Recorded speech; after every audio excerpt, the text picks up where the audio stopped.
안녕하십니까. 노지감귤 8개월 재배 관리에 대해서 강의할 제주특별자치도 서부농업기술센터 기술부과장 최승국입니다. 먼저 상반기 기상과 관련 생육 상황을 한번 살펴보고요.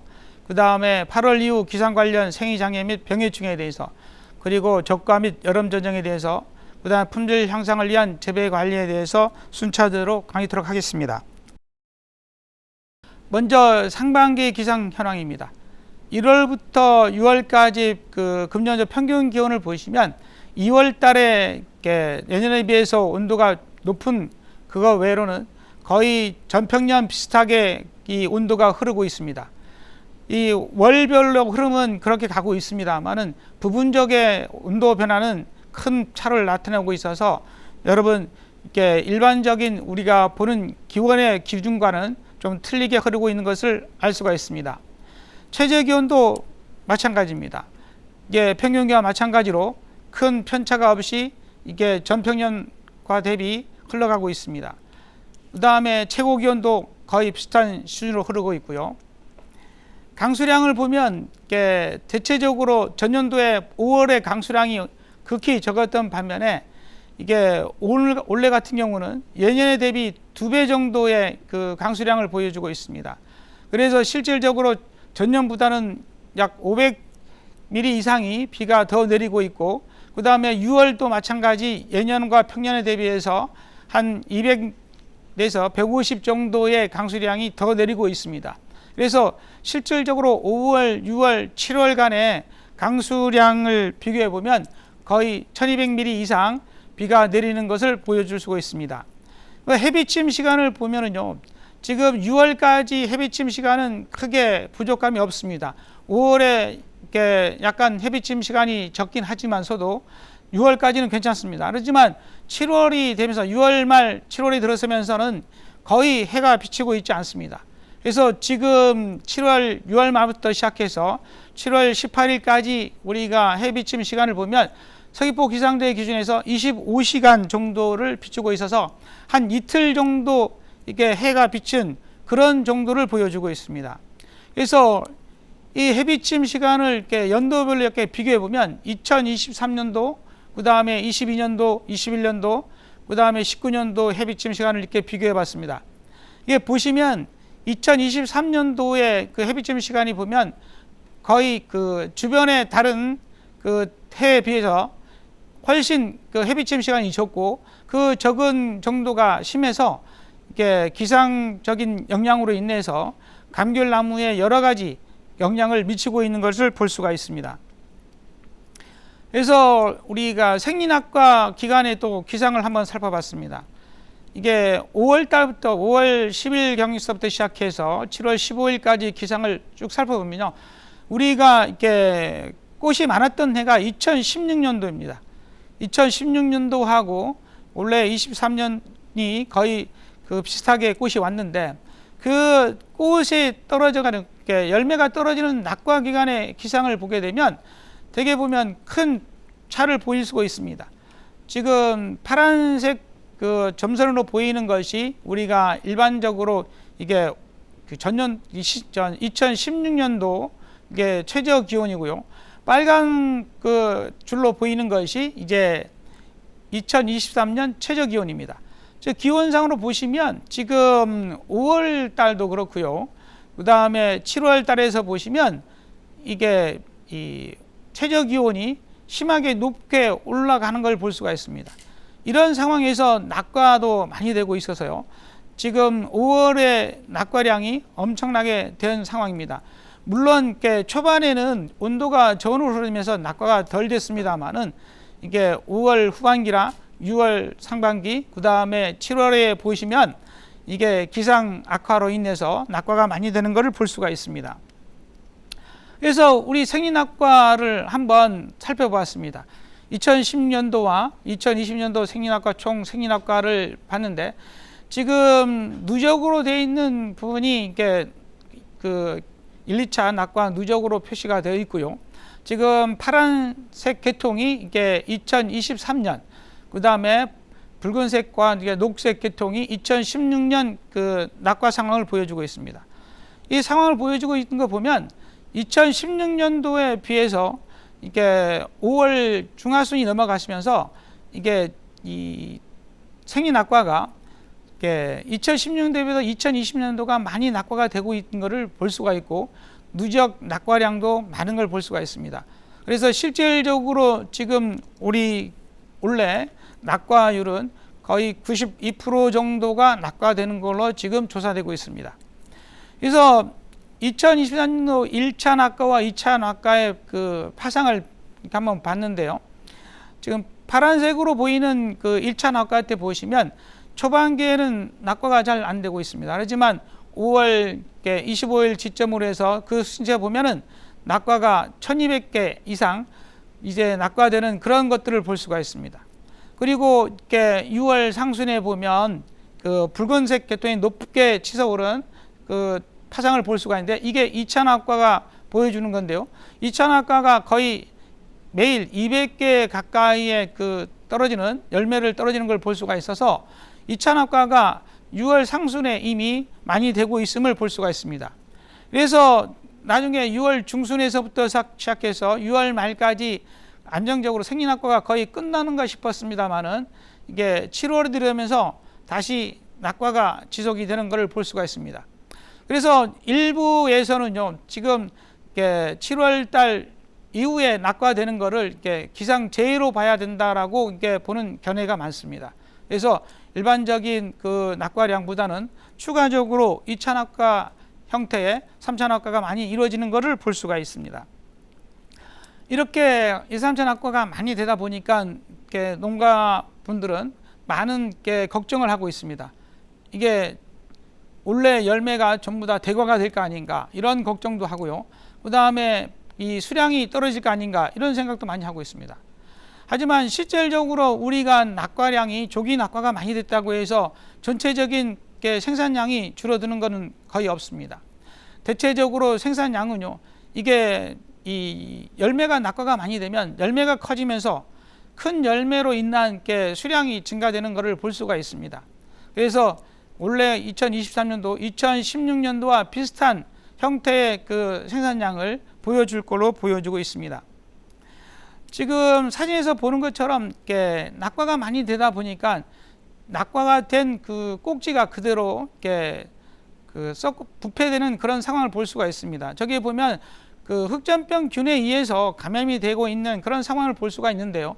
이런 것들이 그대로 방치가 되면 열매라든지 아니면 기타 다른 가지에 아니면 잎에 흑점병이 전염하는 전염원이 되기도 합니다. 그래서 여러분이 장마가 끝나는과 동시에 여름 순을 정리할 때 저런 부분들도 좀 다뤄줘서 그 꼭지 부분이 남아있는 부분이 이게 계속 존재하지 않도록 하시는 것이 좋겠습니다. 그 다음에 지금 7월 중에 고온 다습이 이렇게 지속이 되면서 햇빛 부족과 함께 이렇게 새로 나오는 여름 순에서 이렇게 순이 이렇게 괴사하는 것을 볼 수가 있습니다. 저렇게 이 불에 이 뜨거운 것에 데인 것처럼 이게 끝이 타버리는 그런 현상이 보이는데요. 이런 것들은 대체적으로 이게 그 식물 생장기에 칼슘이 부족했을 때 나타나는 현상입니다. 근데 이런 현상이 왜 일시에 많은 지역에서 그다음 많은 가원에서 나타날까? 이거는 실질적으로 그 시기에 고온 다습하고 햇빛이 없는 관계로 잎에서 증산이 이루어지지 않습니다. 여러분, 잎에서 증산이 이루어지지 않으면 뿌리에서의 양분 흡수도 이렇게 저조하게 되고, 양분 흡수가 저조하게 되면 새로 신초가 자라는데 필요한 칼슘 공급이 억제되게 되어 있습니다. 그래서 이런 칼슘 결핍 현상이 많이 나고 있어서 여러분 그 농사를 지으시면서 여름순 관리를 하기 위해서 여름순을 받고 있는 분들 같은 경우는 이런 현상 때문에 괜히 걱정하시는 분들이 많을 겁니다. 이런 상황이 벌어졌을 때는 빨리 가지를 제거하시고 새로 여름순을 받으시는 것이 좋겠습니다. 뿐만 아니라 이제 계속해서 일조 부족과 함께 강우가 계속 오면서 저렇게 열매가 달렸던 가지들이 이게 고사가 되는 것을 볼 수가 있고요. 그 다음에 과다하게 꽃이 왔던 가지들이 이렇게 괴사되는 그런 것들을 많이 볼 수가 있습니다. 이러한 것들은 여러분께 일반적으로 장마가 지남과 동시에 저런 가지들을 제거하시고요. 그 다음에 이렇게 이 나무 자체가 힘들어지고 있다면 죽은 가지를 제거한 다음에 요소를 가지고 연면 시비해 주는 것이 좋겠습니다. 다음은 8월 이후에 기상 관련해서 생리장애나 병해충 관련해서 한번 살펴보도록 하겠습니다. 자, 7, 8월 고온 다습으로 예상되는 문제점들입니다. 전 고온 다습으로 인해서 품질 저하가 예상이 되고 있고, 그 다음에 하반기에 부피가 발생이 또 우려되고 있습니다. 그 다음에 7월 하순과 8월 10월 상순 사이에 일사라든지 열과가 또 염려가 되고요. 그 다음에 올해 같은 경우는 특히 폭염과 함께 이 과습 때문에 꼭질 썩은병 발생이 많을 것으로 예상이 되고 있습니다. 이러한 부분들에 대해서 자세히 설명드리도록 하겠습니다. 여러분, 일사가 이게 발생하는 것들은요, 대부분의 이런 장마 기간이 지나고 강한 햇빛이 비쳤을 때 이루어집니다. 이런 것들이 이루어지는 것들은 대개 보면 뿌리 기능이 많이 쇠약해졌을 때, 우리 뿌리에서 흡수할 수 있는 미네랄이라든지 이런 것들이 공급이 안 됐을 때 대부분 일사가 많이 일어납니다. 그래서 한 여름에 일사가 일어나는 그런 조짐이 보이면요, 이게 일사를 예방할 수 있는 그런 것들을 조치를 합니다. 근데 사전에 조치하는 것이 사후 조치보다는 훨씬 효과적입니다. 사전 조치라는 건 이게 봄철에 예비지를 많이 받는다든지 이런 걸 통해서 뿌리 발생을 촉진시키고, 그 다음에 토양 수분의 급격한 변화가 생기지 않도록 해주는 것이 좋습니다. 하지만 올해 같은 거는 장마 기간이 길어지면서 토양 수분이 계속해서 과습한 형태로 나오고 있기 때문에 일사 피해도 많이 나올 걸로 보고 있습니다. 그래서 이러한 것들을 억제하기 위해서 장마가 끝남과 동시에 미네랄을 공급해 주는 것이 좋겠습니다. 이 미네랄 공급을 위해서 여러분 칼슘과 마그네슘, 가리 등을 공급을 해 주는데, 여러분 연면 시비를 통해서 공급하는 것도 한 방법이겠습니다. 다음은 열과입니다. 여러분, 열과가 발생하는 것이 두 종류가 발생합니다. 대부분 8, 9월에 발생하는 종열 열과는요, 이게 대부분 양수분의 불균형과 고온 다습, 과다 착과에 의해서 대부분 열과가 생깁니다. 그 다음에 횡열 열과는 10월 이후에 착색기 이후에 대부분 발생하는데요, 이거는 너무 여름철에 폭염으로 갔다든지 아니면 수분이 부족했다가 과피가 많이 얇아진 상태에서 갑자기 수분이 공급을 받거나 아니면 소화기에 가까워서 이슬에 의해서 찢어지는 그런 경향들을 많이 보여줍니다.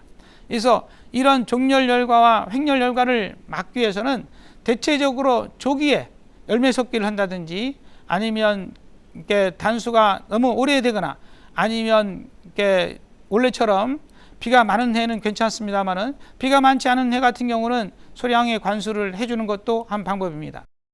그래서 열과가 발생했을 때는 어쨌든 많은 것들이 우리가 발생하는 것의 기본적인 게, 열과가 되면은 곧 곰팡이병이 같이 오게 됩니다.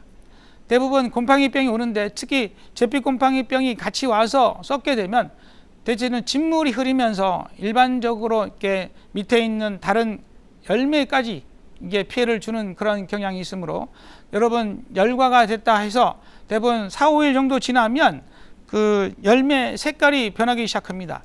그래서 열매 색깔이 변하면 제거를 해 주시고, 그 다음에 이런 열과라든지 이런 것들이 나올 때는 가장 기본적인 게 환기를 잘 시키는 겁니다. 물론 이게 노지에서 환기가 무슨 필요가 있냐 이렇게 하겠지만, 노지에서도 일반적으로 바람을 일으킬 수 있는 방향으로 하든지, 아니면 바람이 불어오는 방향에 뭐 장애물이 있다면 장애물을 제거한다든지 이런 걸 통해서 환기가 될 수 있도록 해주는 것이 좋겠습니다.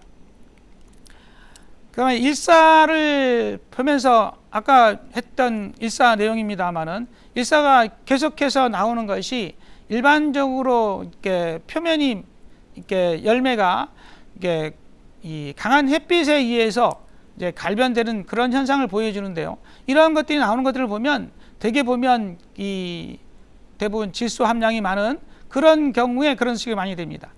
여러분, 올해 같은 경우는 7월 달에 계속 강우가 오고 있습니다. 이렇게 계속 비가 많이 오게 되면 열매나 가지의 잎에 질소 함량이 많이 늘어나는 걸 볼 수가 있습니다. 그래서 여러분 엽색이 짙어지고 이런 것들을 볼 수가 있는데, 이런 것들이 전부 다 이렇게 질소 함량이 많다는 것을 보여줍니다. 이런 질소 함량이 많은 상태에서 다시 장마가 거치고 갑자기 강한 햇빛이 비춰주면 분명히 일사가 발생할 겁니다. 그 다음에 일사가 발생해서 심한 경우에는 이게 우리가 탄저병이라고 해서 이 그 일사 부분 된 부분이 이게 둥그렇게 이 병환 그 탄저병균 환이 발생하는 걸 볼 수가 있는데요. 이것 또한 이제 저장하는 귤이나 이런 데 영향을 줄 수가 있기 때문에 이런 것들이 발생하면 빨리빨리 제거를 하셔서 이게 이 토양 아래로 떨어뜨리는 것이 좋겠습니다. 그 다음에 대체적으로 이게 이 일사가 걸렸을 때뿐만 아니라 이게 기본적으로 열과가 발생했을 때 원천적으로 우리가 필요한 것이 뭐냐면 미네랄입니다. 그래서 여러분 아까 얘기했지만 그 미네랄을 공급할 수 있는, 즉 이게 우리가 얘기할 수 있는 게 제린산갈이라든지 아니면 유황고토라든지 아니면 황산갈이라든지 이런 것들을 이게 중점적으로 연면시해 주시고요. 그 다음에 이게 장마가 끝나면 특히 이게 나무의 질소 함량이 많은 것을 염려해서 질소가 들어있는 영양제라든지 질소가 들어있는 비료는 하지 않는 것이 좋겠습니다. 다음 게 생리장애로 또 비슷하게 병해충이 발생하는 것이 있는데요. 이게 꼭지썩은병입니다. 지금 이렇게 전차에서도 누누이 얘기했습니다만 이 꼭지썩은병은 흑전병균과 수지병 같은 병원균입니다. 근데 이런 꼭지썩은병이 발생하는 가장 주된 원인은 폭염입니다. 그 다음 폭염과 그 다음에 올해 같은 경우는 과습 또한 이게 이런 꼭지썩은병 발생을 높여주고 있습니다. 그래서 대체적으로 이렇게 하우스 감귤에서도요, 일반적으로 궁천에서는 이렇게 꼭지썩은병이 많이 발견되지 않았습니다만은 올해 후기 가온에서는 그 궁천에서도 이 꼭지썩은병 발생이 많은 것을 이렇게 볼 수가 있었습니다. 뿐만 아니라 이 꼭지썩은병이 발생하는 그런 관점에서 대개 보면 이렇게 주로 이 발생해서 나타나는 게 성숙기입니다.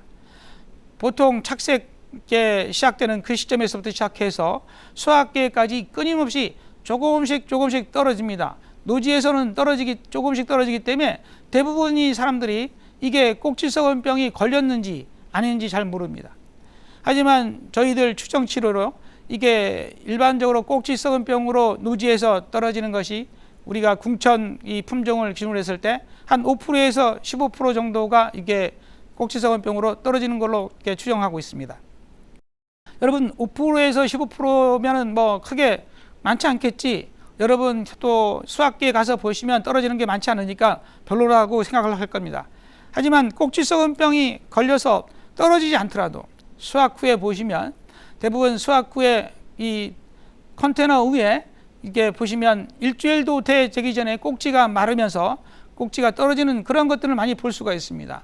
이런 것들이 전부 다 꼭지썩은병에 걸려있는 그런 열매의 특징이고요. 그 다음에 이런 그 꼭지썩은병들이 후기 가온에서는 지금 7월과 8월 지금 시즌에 이제 주로 이제 많이 발생하고요. 그 다음에 비가령 같은 경우도 8월과 9월 이 시기에 많이 발생합니다. 그 다음에 가온재배 같은 경우는 황금향일 경우에 7월과 8월에 이 꼭지썩은병으로 인해서 낙과가 많이 됩니다. 노지감귤 우리 궁천이나 이게 극주생이 있는데 극주생 같은 경우는 9월 중하순에부터 시작해서 9월 하순, 10월 상순에 많이 이루어지고요. 그 다음에 일반 궁천 같은 경우는 9월 하순에서 11월까지 주로 많이 발생하고 있습니다. 그래서 대체적으로 이 꼭지썩은병을 방지하는 데는 가장 근본적인 게 예비지를 확보를 해서 작은 뿌리를 많이 확보하는 것이 가장 우선입니다. 실질적으로 이게 꼭지썩은병 발생하는 나무를 보시면 일반적으로 이게 예비지가 많은 나무에서는 이렇게 꼭지썩은병이 주로 발생하지 않습니다. 주로 이렇게 과다 착과한 나무에서 많이 발생하고 있어서 대체적으로 이게 우리 온주 감귤이든지 일반 감귤에서는 흑전병에 대한 내성을 갖고 있습니다. 이러한 내성을 이렇게 유지하기 위해서는 예비지가 있어야 되는데 그 예비지가 없고 열매가 달려있는 가지뿐이라면 이런 내성을 확보하지 못해서 꼭지썩은병이 많이 발생이 됩니다. 그 다음에 꼭지성원병 방지 약제로도요, 뭐 다이세인이든 에이프리든 프린트머니엄 이런 약제들이 있습니다만은 실질적으로 방어율이 그렇게 높지 않습니다. 그래서 실질적으로 이게 이 8월과 9월과 10월 중에 이런 것들을 한번 살포해 주는 것도 도움은 되겠지만, 원천적으로 꼭지성원병을 막는 방법은 이게 이 예비지를 통해서 이게 그 내성을 키워주는 방법이 제일 우선이겠습니다. 여러분, 꼭지성원병이 그래서 이 사진이 전차에서도 이 사진을 보여드렸습니다만 이런 형태로 지금 낙과가 됩니다. 아마 올해 같은 경우는 이런 낙과가 훨씬 많을 걸로 보고요. 지금 일부 가지에서는요, 이 꼭지성원병이 발생해서 낙과가 3차 낙과 형태로도 떨어지고 있는 그런 것들을 볼 수가 있습니다. 자, 지금 보조 가온하우스 일라밀로에서 이렇게 이 낙과 상태를 보고 있는데요. 이게 일라밀로에서 보조 가온 같은 경우에는 심할 경우는 80% 정도가 이게 낙과되는 그런 상황도 보여집니다. 다음에 지금 이 보여지는 사진은요, 원래 후기 가온 궁천 품종에서 꼭지성원병으로 떨어져 있는 그런 열매들을 이렇게 보고 있습니다. 여러분, 열매가 지금 후기 가온 같은 경우는 이제 꼭지 부분에서 이제 착색이 이제 진행이 되려고 준비하고 있습니다. 이런 상황에서 이렇게 열매가 저렇게 이제 떨어지면 여러분, 실질적으로 수량에 영향을 미칠 뿐만 아니라 꼭지성원병 걸려 있는 것 또한 품질이 떨어지기 때문에 이러한 것들에 대해서 주의를 하시는 것이 좋겠습니다. 다음은 병입니다. 여러분, 7월 내내 이제 고온 다습으로 이렇게 지속이 되고 있기 때문에 아마 더댕이병 발생이 많을 것으로 보고 있습니다. 여러분, 봄순에 감염 증상이 있었던 가원들 같은 경우는요, 이번 6월과 7월 고온 다습으로 인한 더댕이병 발생이 심할 것으로 예상이 되고 있습니다.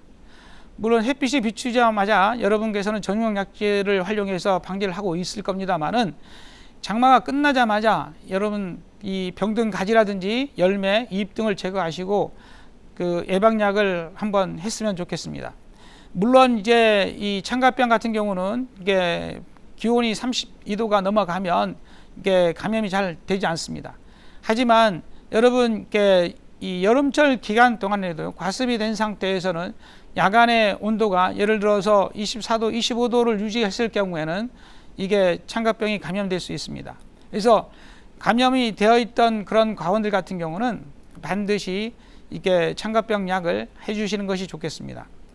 대신에 봄순에 감염성이 없던 그런 곳 같은 경우는요, 이게 일부러 이렇게 이 창가병 약을 하실 필요는 없고 궤양병 약을 동시에 방제하시면서 동제를 살포하시면 예방이 되겠습니다.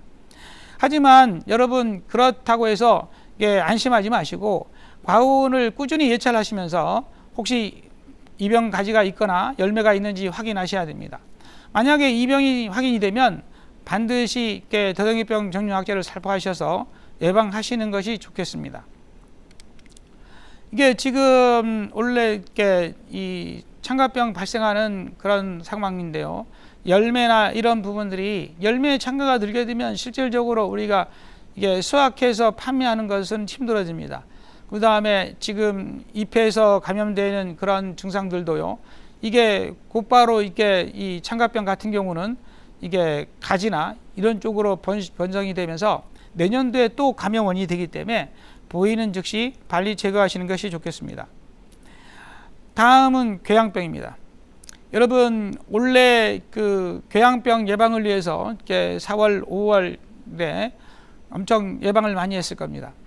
하지만 지금 6월과 7월이 들어있으면서 지금 고온 다습한 상황이 지속이 되면서 창가병과 마찬가지로 궤양병도 지금 발생이 증가하고 있습니다. 지금 일반적으로 우리가 이렇게 이 입이 굳어버리시면 대부분 감염이 안 되는 걸로 알고 있습니다만은 상처나 또는 기공을 통해서 감염이 됩니다. 특히 지금처럼 장마 기간이 길고 다습하고 그 다음에 이 비가 많은 그런 경우에는요, 이런 기공을 통해서 감염이 많이 되고 있습니다.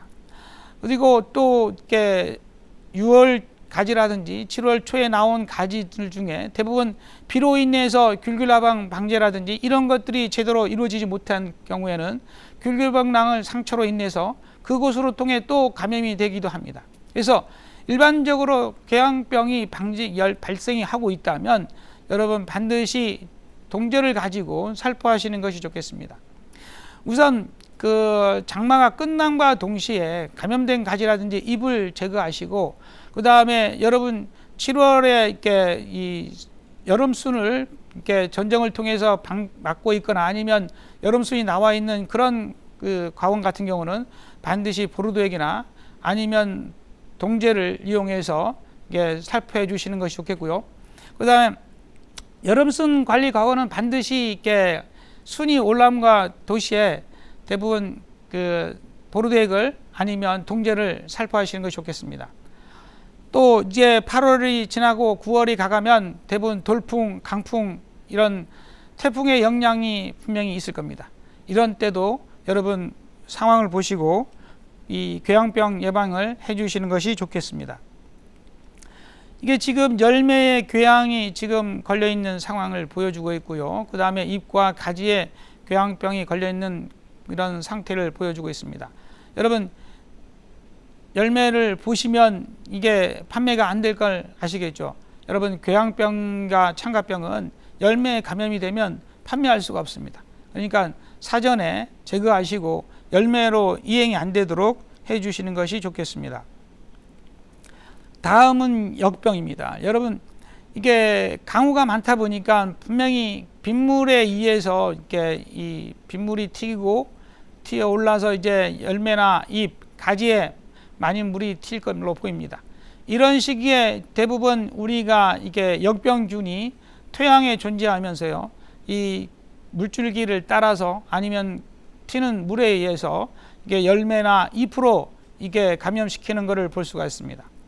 대체적으로 침수가 되면 뭐 99%가 이게 발병한다고 봅니다만은 대체적으로 이게 감염이 되면 이 표피가 연한 갈색으로 변하기 시작해서 나중에는 딱딱해집니다. 나중에는 가죽색으로 변하고요. 지금 그림에서 보는 것처럼 열매가 이렇게 바닥으로 떨어져서 뒤둥글게 되어 있습니다. 그 다음에 또 열매 안 됐더라도 대부분 우리가 이렇게 이 주간 부분 땅과 맞닿는 지저부에 발생하는 그런 데서는 수세가 약해지고 그 다음에 그 부분이 물러지면서 이게 이 대부분 수지가 들기도 하고요.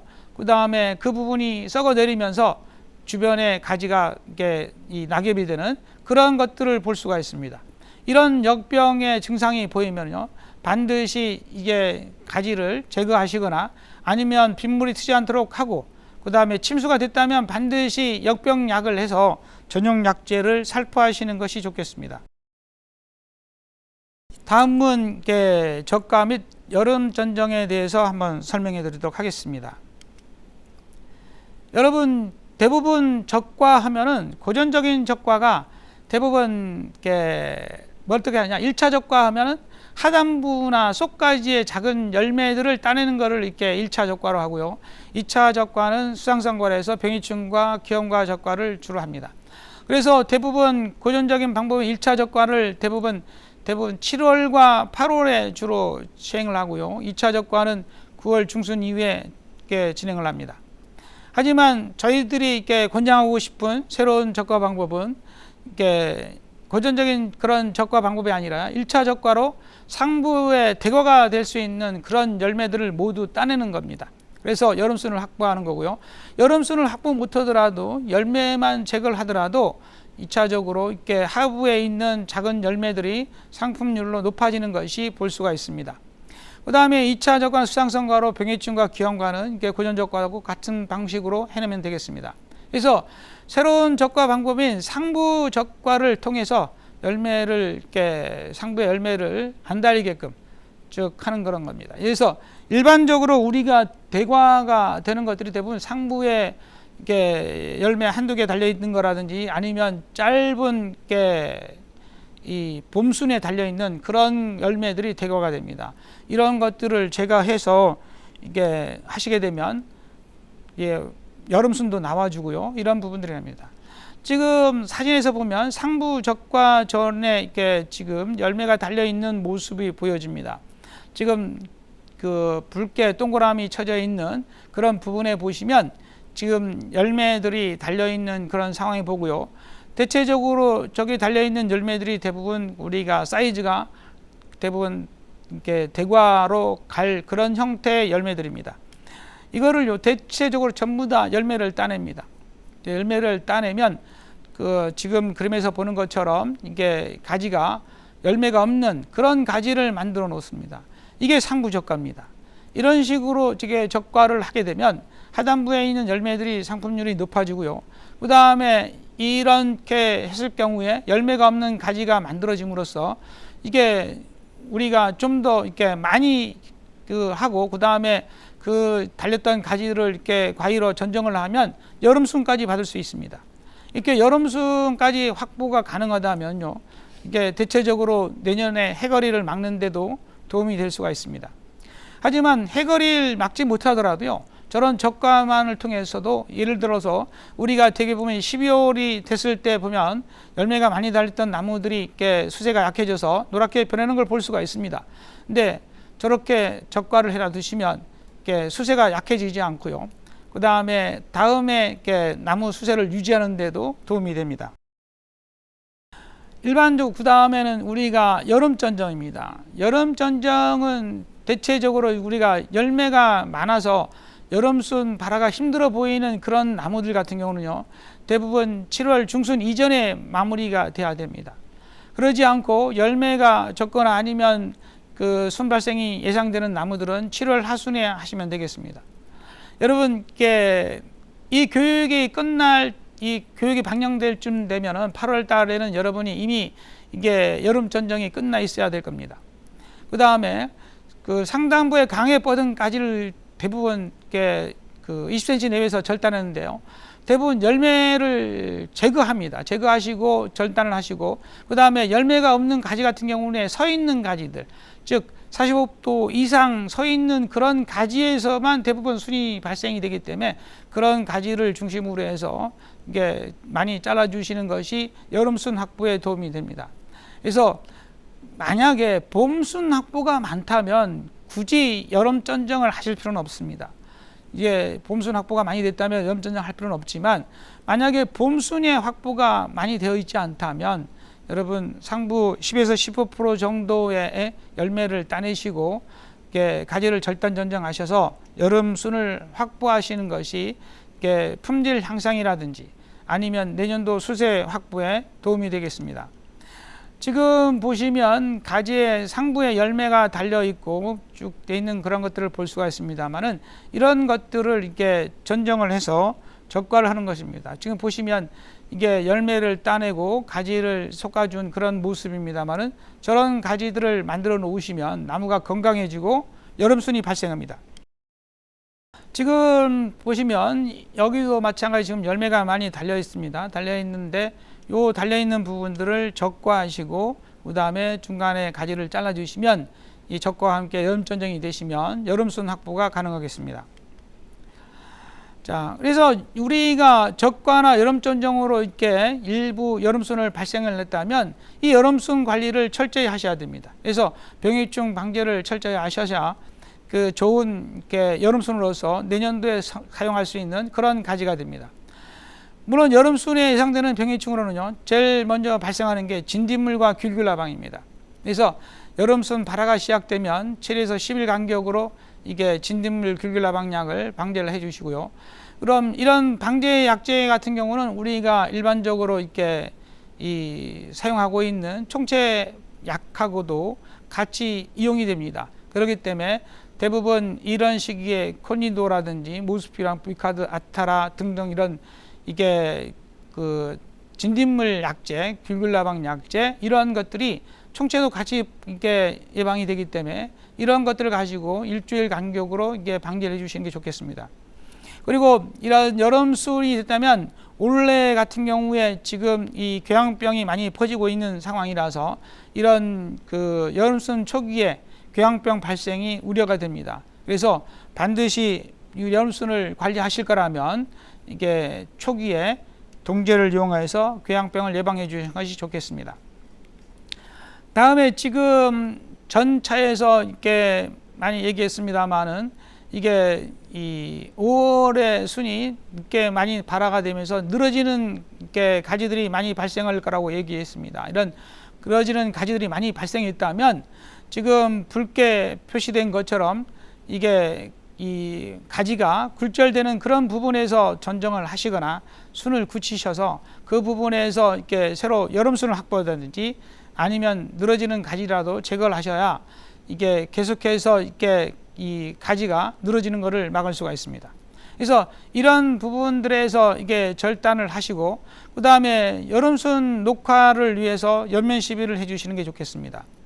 여러분 이게 올해 같은 경우는요, 지금 이 비가 많이 오다 보니까 이렇게 토양에서 이렇게 질소 흡수가 나무가 많이 누적되어 있는 상황으로 보입니다.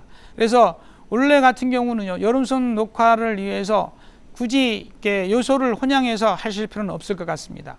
하지만 이게 황산 마그네슘을 이렇게 살펴 주시는데 실질적으로 예를 들어서 황산 마그네슘 실퍼하다가도 그런 과원마다 이렇게 상황이 틀리니까요. 어떤 과원들에서 예를 들어서 이렇게 이 순의 녹화 정도라든지 아니면 이게 잎이 자라는 정도가 질소가 부족한 그런 형태를 보인다.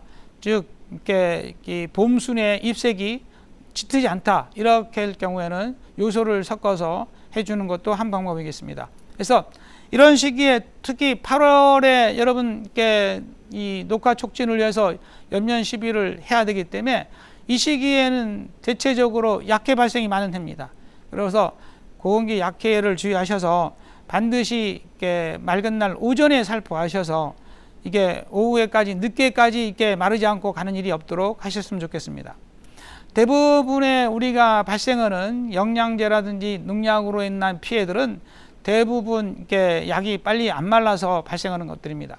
그래서 일시적으로 이렇게 우리가 빨리 이렇게 이런 영양제를 살포하거나 이렇게 해야 될 때는 반드시 맑은 날을 선택하셔야 되고 오전에 선택해서 물을 이렇게 약을 살포하셔야 약해 없이 갈 수가 있습니다. 다음에 이렇게 여름 전정이 되고 이렇게 여름순이 확보된 사진 모습입니다. 자, 지금 이 사진은요, 작년도에 이렇게 이 상부의 적과를 통해서 상부 적과를 해서 이게 수확기의 그 나무 모습입니다. 지금 상부의 열매를 수확한 것이 아니고요, 이렇게 수확한 게 아니라 적과를 통해서 이렇게 적과 상태의 사진 모습입니다. 지금 이것도요, 지금 상부에 적과를 해서 순을 받은 그런 상태의 모습들입니다. 이게 올해 적과라든지 그 다음에 여름순 확보라든지 이런 것들이 지금의 그림에서 보이는 그런 사진 형태처럼 적과가 됐을 경우에 저것이 9월달 넘으면 저런 모습으로 바뀌게 됩니다. 자, 지금 여기서도 보시면 전부 다 상부에 적과를 해서 예비지를 많이 확보한 그런 상황을 볼 수가 있겠습니다.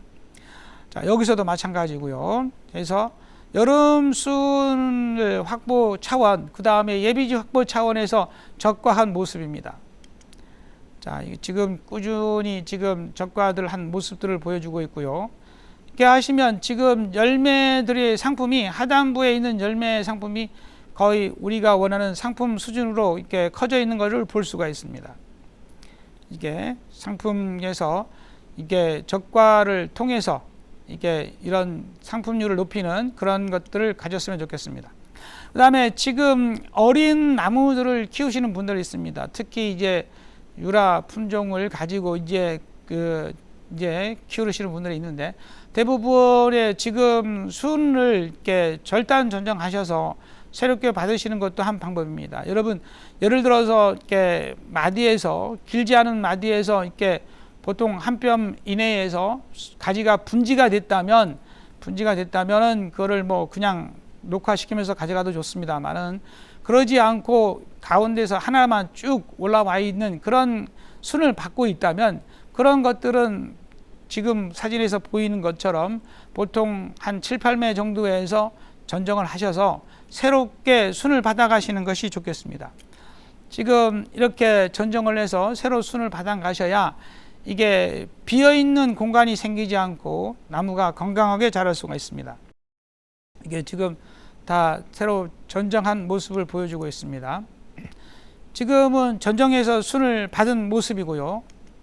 이렇게 전정에서 상부의 순을 받아서 나무 수간을 확대하고 어린 열매들을 키우는 모습입니다.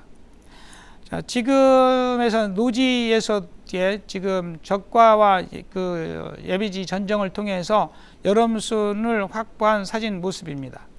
지금 여름순을 확보한 사진 모습이고요. 그래서 이렇게 해서 실질적으로 여러분이 이제 그 적과와 그 다음에 여름 전종을 통해서 품질을 이렇게 높일 수 있는 그런 재배 관리가 됐으면 좋겠습니다. 다음은 이게 품질 향상을 위한 재배 관리에 대해서 말씀드리도록 하겠습니다. 여러분께 6월과 7월의 강우가 많고 이게 온도가 높으면서 이렇게 생육 환경을 이게 지금 좋지 않은 쪽으로 지금 많이 되어 있습니다. 그래서 이런 온도가 높고 강우가 많고 햇비침 시간이 적은 그런 상황에서는 대부분 감귤 나무는요, 일반적인 미네랄 흡수가 양이 떨어지고요, 질소 흡수량이 많아집니다. 그래서 잎색은 짙어지는 반면에 이제 실제적으로 이렇게 여러 가지 생리 장애라든지 이런 것들이 많이 발생이 됩니다. 그리고 병 발생이 많고요, 해충 방제가 어려워서 특히 지금 선녀벌레라든지 뭐 귤귤라방이라든지 이런 충들이 많이 발생해서 이게 가을에 피해를 주고 있는 것을 볼 수가 있습니다. 그다음 이런 그 생육 환경이 우리가 감귤을 이렇게 품질을 높이는 데는 좀 안 좋은 최악의 환경이 아닌가 싶습니다. 그래서 이런 품질 향상을 위해서 우리가 이렇게 이 장마 끝나자마자 이렇게 해줘야 될 일들이요, 이제 칼슘, 마그네슘, 인산 이런 그 식물이 필요로 하는 요소들에 대해서 실질적으로 흡수가 잘 이루어지지 않은 그런 것들에 대해서 이렇게 양분 공급을 해줘야 됩니다. 물론 이제 양분 공급을 이렇게 토양에 이렇게 시비를 통해서도 할 수가 있지만서도요, 이게 지금 8월과 9월에서는요 일반적으로 그러니까 그 토양을 통해서보단 연면 시위를 통해서 공급해 주시는 것이 좋겠습니다. 그래서 수용성 칼슘이라든지 젤린산가래라든지 황심 마그네슘 같은 것들을 이렇게 연면 살포하셔서 이게 그 부족한 미네랄을 채워 주시는 것이 감귤 품질 향상에 도움이 되겠습니다. 그래서 웬만하면 그 장마가 끝나는 8월 이후에는 질소 관련 비료를 가급적 이렇게 지양을 하셔서 가져가지 않는 것이 품질 향상에 도움이 되겠습니다. 그 다음에 여름순 관리를 철저히 해서 빨리 굳혀 주시는 것이 여러분 품질 향상에 도움이 됩니다. 여름순이 늦게까지 굳지 않고 가게 되면 실질적으로 이게 그 광합성을 통해서 이루어지는 그 포도당이라든지 이런 당이 열매로 전이되는 것이 적어질 수밖에 없습니다. 그래서 여름순을 빨리 굳힐 수 있도록 노력하셔야 주시고요. 그 다음에 이 실질적으로 우리가 병해충 방제가 철저히 되지 않고 가게 되면 아까 이렇게 우리가 창가병, 궤양병 사례에서 보셨습니다만은 열매에 이렇게 이병이 되게 되면 실질적으로 품질을 우리가 아무리 당도를 높인다고 하더라도 판매할 수가 없습니다. 그래서 실질적으로 이렇게 이런 그 병해충 방제를 철저히 하셔서 감귤 열매에 이병이 되지 않도록 해 주시고요. 그 다음에 피복 관리를 철저히 하셔서 그 다음에 물 관리 철저히 등을 해서 당도도 높이고 나무 수간도 확대하고 그 다음에 품질이 좋을 수 있는 그 다음에 산도 조과적으로 볼 수 있는 그런 관리가 돼야 되겠습니다. 그래서 일반적으로 우리가 가장 이 농업인들이 8월, 9월 달에 많이 하는 것이 칼슘제입니다. 이런 칼슘제의 그런 특성과 효과를 한번 살펴보면요, 일반적으로 칼슘은 토양 내에서 이동은 인산보다는 좀 많이 이동이 되긴 합니다만은 질소와 가리 이런 것들보다는 좀 이렇게 토양 내 이동이 잘 이루어지지 않습니다. 그 다음에 식물체 내에서도 이동이 좀 느리고요. 또 식물체 내에서도 꾸준히 이게 공급해야 되는 그런 성분 중에 하나입니다. 그래서 그 아까 이렇게 설명을 드렸습니다만은 고온 다수분해에서 증산이 이루어지지 않았음에도 불구하고 증산이 안 그만 해도 이제 칼슘이 부족이 돼서 이제 칼슘 부족 현상이 나오는 것을 보셨듯이 실질적으로 우리 칼슘은 이렇게 이 토양 내에서 흡수가 되는 것이 증산이라든지 이런 호흡을 통해서 이루어져야 되기 때문에 만약에 그런 것이 이루어지지 못했다면 우리가 연면 시비를 통해서라도 공급을 해 주셔야 됩니다. 그래서 올해 같은 경우에는 저희가 이렇게 일반적으로 이렇게 8월에 이렇게 권장을 안 하지 않습니다만은 올해 같은 경우는 8월에라도 이게 이 수용성 칼슘을 좀 공급을 하셔서 이게 이 열매라든지 가지 잎에 칼슘의 그 양을 충분히 확보할 수 있는 그런 조치를 취하시는 게 좋겠습니다. 그리고 토양에는 일반적으로 칼슘이 이게 가리보다도 더 많은 양이 이게 존재합니다. 하지만 이게 실제로 가리 같은 경우는 이게 이온화가 잘 돼서 쉽게 이용이 되지만 칼슘 같은 경우는 이게 토양에 있더라도 이게 다른 원소들과 결합이 됐든지 아니면 토양에 이게 구성원으로 존재하기 때문에 실질적으로 이용되는 것들은 그렇게 쉽지 않습니다. 그래서 일반적으로 이게 이 칼슘 결핍이 왔을 때는 반드시 수용성 칼슘을 통해서 이렇게 처방을 해주시는 것이 좋겠습니다. 그 다음에 겨울에 이렇게 따뜻하면 부피 현상이 많이 발생합니다. 특히 이렇게 11월 달 이후에 부피가 생기는데 이런 것들을 방지하는 데도 칼슘이 효과가 좋습니다. 그래서 일반적으로 우리가 칼슘제를 하면 우리 크레프논, 칼카본 이런 것들 같은 얘기하는 우리가 난용성 칼슘제, 즉 탄산칼슘이 있고요. 이런 탄산칼슘들은 대부분 우리가 이게 용도로 쓰는 게 부피 경감이라든지 착색 촉진, 뭐 당도 향상 이런 것들을 목적으로 이용이 됩니다. 이제 실질적으로 그러면 이러한 것들이 어떻게 해서 이렇게 그런 기작들을 보이는지 한번 보겠습니다.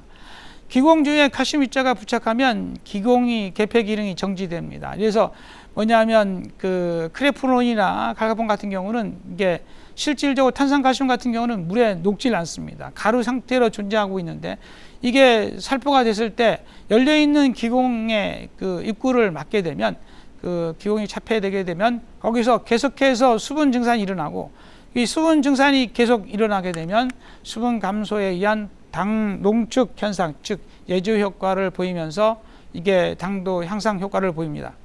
뿐만 아니라 이렇게 대부분 수분의 이렇게 이 감소로 인해서 이게 이 부피가가 억제되는 그런 효과도 볼 수가 있습니다. 하지만 이 단점으로는 이게 실제로 과피에 백색이 얼룩이 남아서 소비자로 하여금 농약으로 오인하는 그런 원인이 되고 있습니다. 그래서 일부 이게 그 택배를 하고 있는 그런 농가들 같은 경우는요, 이게 이 소비자들한테 오해를 받는 것이 싫어서 이게 단용성 칼슘제인 크레프논이나 이런 것들을 사용하지 않고 수용성 칼슘제만을 이용하기도 합니다. 그래서 대체적으로 이게 그 기장을 보면 저렇게 기공의 형태가 저런 형태로 되어 있습니다. 왼쪽에 이렇게 오른쪽에 보이는 것이 이게 기공이 열려 있는 상태고요. 왼쪽이 기공이 닫혀 있는 상태입니다. 저 기공이 열려 있는 상태에 이제 크레폰이나 이런 것들이 끼게 되면 지금 세 번째 그 사진에서 하단부에 세 번째 사진에 보입니다만은 기공이 끼어 있는 그런 상태의 모습입니다. 이렇게 되면 수분 증발이 계속 이루어지게 되어 있습니다. 다음은 수용성 칼슘입니다.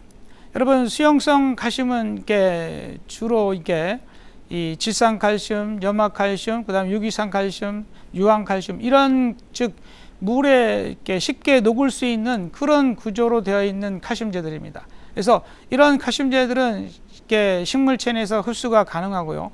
그 다음에 일반적으로 이렇게 그 여러 칼슘 결핍이 나오는 그런 거에 대한 예방, 방지 또는 수부증이라든지 부피 방지, 착색 촉진, 당도 향상 이런 것들의 효과를 이렇게 보여주고 있습니다.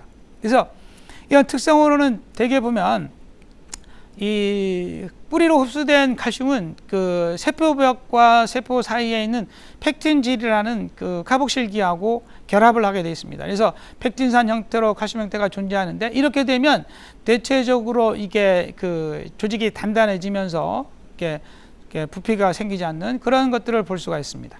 뿐만 아니라 이게 칼슘은 이게 항상 이 신초에 존재하면서 칼슘 부족이 됐을 때는 고사가 되는 그런 것들을 보여줍니다.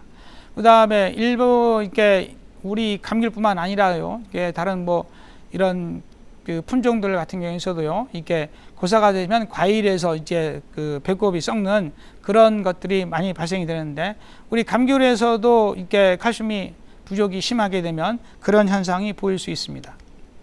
그래서 이런 그 칼슘제의 작용 기작을 보면 대체적으로 우리가 당도 향상에 영향을 주느냐 안 주느냐 이런 것들을 많이 보는데요.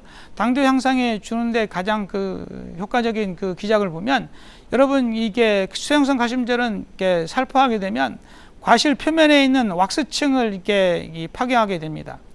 왁스층을 찢어 놓게 되면 그 부분에서 수분 증발이 많이 되고요. 수분 증발이 많이 되면 예조 촉진 효과와 부패 경감 효과가 발생이 되면서 이게 당도 향상에도 도움이 됩니다. 반면에 이렇게 세포에 흡수가 돼서는요, 세포 사이에 펙틴질과 결합해서 펙티산 칼슘이 형성이 돼서 세포의 조직을 강화시키고, 그래서 부패 경감이나 과피 경의 감감들이 이루어집니다. 근데 이런 칼슘제에 대한 그 효과나 이런 부분들을 이렇게 많이 얘기를 합니다. 어떤 분들이 뭐 많은 얘기를 하겠는데, 그런 것들에 대한 효과가 확실히 검증된 것은 아니다. 하지만 뭐 대부분 사용하는 사람들이 효과가 좋다면 뭐 이용이 되는 거니까요. 그런 거 가지고, 그 다음에 이렇게 농약과 혼용 살포에 대해서도 지금 많은 우려를 하고 있습니다. 특히 수용성 칼슘제 같은 경우가 이게 농약과 살포했을 때 농약의 그 효율이 떨어지는 그런 부분들도 우려가 되고 있기 때문에, 여러분 일반적으로 칼슘제 그 관련한 농약과 혼용하는 것에 대해서는 조금 이렇게 그 상고하셔서 효과를 보시면서 이용을 하시면 좋겠습니다. 다음에는 우리가 타입백 관리입니다. 이게 타입백 재배 관리인데요. 지금 여름철에 물 관리, 여러분 장마가 끝나는 것과 동시에 그 피복이 되어 있다면 피복을 거두셔서 이렇게 한 일주일 동안 말리신 다음에 다시 피복할 것을 권합니다. 그 다음에 일반적으로 이렇게 이 8월이 돼서 이게 당도가 이게 향상이 돼야 되는 그런 시기가 됩니다. 이런 시기가 되면은 1차적으로 여러분 그 건조를 통해서 이렇게 말려 놓으셨다면, 이게 나무의 잎이나 이런 가지를 보시면서요, 수분이 부족한지 아닌지를 좀 관찰한 다음에, 수분이 부족한 거 남다면 물을 주시는데, 물을 줄 때 절대 일내 관수량이 1톤 이상을 넘지 않도록 하시는 것이 좋겠습니다. 또 관수는 하시게 되면 오전에, 아침에 하시는 게 좋고요. 그 다음에 이 피복 주변을 잘 감싸서, 그 기둥 주변을 잘 감싸서 태풍이라든지 이런 폭우 때 유입이 되지 않도록 하시는 것이 좋겠습니다. 그래서 1차적으로 우리가 관수량을 이렇게 결정할 때는 어린 순의 상태를 보면서 관수하는데요. 채 굳지 않은 여름순을 잘 관찰하시면서 이게 오후 한 3시쯤에 확인하셔서 잎이 처지거나 늘어진다든지 이렇게 되면 위조가 오고 있구나 라고 생각을 하셔서 그때부터는 관수를 하시기 시작하셔야 됩니다. 근데 관수량을 절대 5톤 이상 하지 마시고 가시는 것이 좋겠습니다.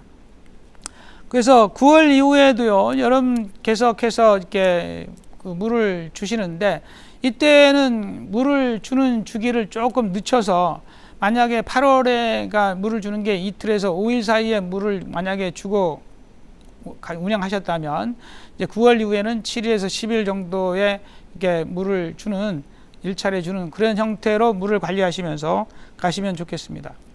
그래서 시기적으로 우리가 물 주는 공급량이 과거에 이게 우리가 추천했던 그런 내용이 그 윗부분에 나와 있는 그런 거고요. 그런 것들이 지금은 이게 하단부에 화살표 밑에 표시되어 있는 것처럼 관수량을 주더라도, 이게 그 10일에 우리가 물을 주더라도 10톤을 주더라도 그거를 한 번에 주는 게 아니라요, 이걸 나눠서, 특히 5톤 이내로 나눠서 여러 번에 나눠서 주는 것이 더 효과적이다. 이런 것들이 오히려 당도를 높이고, 그 다음에 나무 수관을 이렇게 건강하게 하고, 이런 것들을 가져옵니다. 그래서 물량은 줄이면서도요, 효과적으로 당도를 높일 수 있는 그런 방안을 찾아갔으면 좋겠습니다. 그 다음에 침수가 되었다면 반드시 8월 이후에 침수가 되었다면 반드시 이 토양 피복을 걷어내셔서 수분을 이렇게 말리셔야 됩니다. 그래서 웬만하면 그 침수가 안 되도록 강우 차단을 충분히 하시고 이렇게 하시는 게 좋겠습니다. 그 다음에 급속한 수분 과잉으로 인해서 열과 발생이 우려가 되기 때문에 어떻든 침수가 되지 않도록 하는 것이 제일 중요하고요. 침수가 됐다면 빨리 이렇게 그 피복을 걷어내서 건조하시는 것이 좋겠습니다. 실제적으로 우리가 이렇게 8월이나 9월 사이에 우리가 침수가 됐을 때 이 토양 피복제를 걷었을 때는 보통 일주일 정도면은 토양이 건조가 됩니다. 하지만 이게 이 피복제를 걷지 않았을 경우에는 한 40일이 지나야 건조 효과가 나오기 때문에 실질적으로 이렇게 당과 산이 많이 떨어지는 품질이 저조하는 그런 걸 볼 수가 있습니다. 그래서 웬만하면 침수가 되었다면 빨리 걷어내셔서 이렇게 건조를 하시는 것이 좋겠습니다. 다음에 산 함량 감소가 잘 안 되는 그런 것들이 원인이 대체로 착과량이 많은 상태에서 뿌리가 적고 그 다음에 가을철 기온이 낮은데 물까지 안 줘서 건조를 했을 때 그렇게 많이 됩니다. 그래서 7월, 8월, 9월에 반드시 소량 관수는 필수입니다. 여러분 소량 관수를 계속 하셔서 단수가 아니라 소량 관수를 하셔서 이게 가시는 것이 산화염 감소도 좋고 당도 오르는데도 도움이 되겠습니다. 자, 제가 지금 그 일본의 자료를 보다가요, 우리 당도 향상에 도움이 되는 그런 수분 스트레스가 어떤 부분이냐 이런 거를 한번 찾아보게 되었습니다. 그래서 토양 건조와 수분 스트레스 관계를 한번 살펴봤는데요. 지금 여러분 그 좌측에 있는 그래프는요, 지금 보시면 홍색 계통으로 이렇게 표시되어 있는 그 부분이 우리가 필요로 하는 그 극연입니다. 물을 저 정도만 유지해 줘라. 지금 우리가 일반적으로 이렇게 물을 많이 주면요, 저기 FC라고 표시되어 있는 이게 포장 용수량이라고 있는데, 물을 가득 우리 가온에 물을 담았을 때 그때 그 위치고요. 저기서 보통 우리가 3시간이 지나면 포장 용수량이라고 해서 물이 빠집니다. 그래서 FC 이상이 되고요. 실질적으로 물이 이용이 되는 거는 저 M2라고 표시되어 있는 유효 수분 구간에서 우리가 실질적으로 이렇게 나무가 이게 물이 이용이 됩니다. 그 구간에서 저 WC라고 표시되는 위조 그 구간까지가 이게 식물이 이용할 수 있는 구간인데요. 근데 실질적으로 식물이 열매를 키우고 당을 높이는 그런 구간에서는요, 토양 건조 구간은 저기 그 숫자로 PF로 3.0에서 3.5 정도입니다. 여러분 저 정도의 수분을 유지하시는 것이 가장 효과적으로 이게 열매도 키우고 그 다음에 당도 높일 수 있는 그런 구간입니다. 근데 이 구간을 이렇게 내가 내 구간을 어떻게 관리할 거냐 이런 부분을 찾는데요. 대체적으로 우리가 지금 3.5가 넘어가는 그 시점이 되게 되면, 즉 오후 한 3시쯤 되면 그 시기가 위조가 오기 시작합니다. 초기 위조가. 그래서 이렇게 이 어린 잎이라든지 이런 것들이 약간 처지는 그런 현상을 보이는 구간이고요. 3.0이라는 구간은, 저 구간은 우리가 물을 줬을 때 이게 실질적으로 이게 식물이 이용할 수 있는 구간, 최대 구간입니다. 그래서 우리가 물을 소량으로 이렇게 자꾸 이게 관리하라고 하는 이유가 저 구간에 수분의 존재를 만들어 놓으셔야 이게 광합성도 많이 되고 그 다음에 열매도 크고 당도도 올릴 수 있는 그런 모습입니다. 그래서 이러한 것들이 설정되어 있는지 한번 그 그림 2에서 보시면요, 이게 그 탄소 동위원소 13을 이용해서 그 수분술에 의한 원주 밀감들이 얼마나 이게 많이 이게 탄수화물을 적립하고 있는지 그거를 한번 이게 조사를 해봤습니다. 그래서 보니까 껍질 부분이라든지 겉껍질 부분, 속껍질 부분, 그 다음에 속에 그 과즙 부분에서 모두 이게 이 건조 완전 단수한 부분보다는 이게 보통 건조, 즉 이게 소량 관수하시면서 보통 건조를 하면서 꾸준히 이어간 부분이 훨씬 그 탄수화물 함량이 높은 것을 볼 수가 있습니다. 그래서 실질적으로 우리가 과거에 그 온주 재배를 하면서 단수라는 것들을 이렇게 기본으로 사셨다면 앞으로는 단수보다는 이렇게 절수를 통해서 소량 물 관리를 가지고 이게 그 스트레스를, 수분 스트레스를 주는 것이 훨씬 감귤 당도에 효과적이지 않느냐, 이렇게 보여집니다. 그래서 저희들이 이런 것들을 2019년도에 한번 실험을 한번 해봤습니다. 그래서 일반 유라 품종을 가지고요, 시설에서 비가림에서 물을 소량으로 관리했을 때 진짜 당도가 오르고 이게 산이 빠지고 이게 열매가 클 수 있는지, 이런 부분들을 한번 해봤는데요. 실질적으로 저희들이 이렇게 완료가 된 게 6월 말에 완료가 돼서 7월 5일 날 첫 물을 한번 줘봤습니다. 그래서 줬는데 보니까 20분 정도 주니까 물이 거의 한 6톤 정도, 5톤에서 6톤 정도가 이렇게 대부분 물이 들어가는 걸 볼 수가 있었습니다. 그 다음에 우리가 이 10분 정도를 주니까요, 보통 한 3톤에서 4톤 정도 수준의 어떤 물이 들어가는 걸 볼 수가 있었습니다. 그래서 첫 번에 우리가 물을 한번 준 거를 확인해 봤고요. 그래서 토양이 그 상황에서 계속해서 물을 많이 줘왔던 과원이라서 그거를 확인하고, 이게 7월 29일까지 이렇게 물을 끊어서 토양이 어느 정도 마를 때까지 기다려 봤습니다. 기다리고 난 다음에 물을 주기 시작해서 대체적으로 소량으로 물을 관리했습니다. 최고 많이 준 구간이 30분, 30분 정도고요. 그 다음에 대부분 20분 정도에서 보통 한 5.8톤, 6톤 이 정도를 가지고 관리를 했습니다. 그래서 관리를 하고 난 다음에 우리가 품질 향상을 보니까요, 일단 실질적으로 이렇게 우리가 물 공급 횟수를 보니까 7월에 3번 해서 관수 시간이 44.6분, 약 13톤 정도를 이렇게 300평에 공급을 했고요. 8월에는 5번을 했는데 약 관수 시간이 110분 해서 약 32톤 정도. 그 다음에 9월에 2번을 했는데 25분에서 7톤 정도를 이렇게 관수를 해서 총 약 52톤 정도를 관수를 했습니다. 그러니까 우리가 과거에 이게 기준했던 그런 물량에 비해서 보면 물이 월등히 적은 것을 볼 수가 있습니다. 그래서 이 기간 동안에 물을 적게 주면서 관리했고요. 그 시기에 열매 크는 거를 조사를 해봤습니다. 열매 크는 거를 봤는데 실질적으로 열매가 커가는데 이게 7월과 8월에 급격히 비대되는 구간 지나서 계속해서 이렇게 비대가 꾸준히 이렇게 유지가 되는 걸 볼 수가 있고요.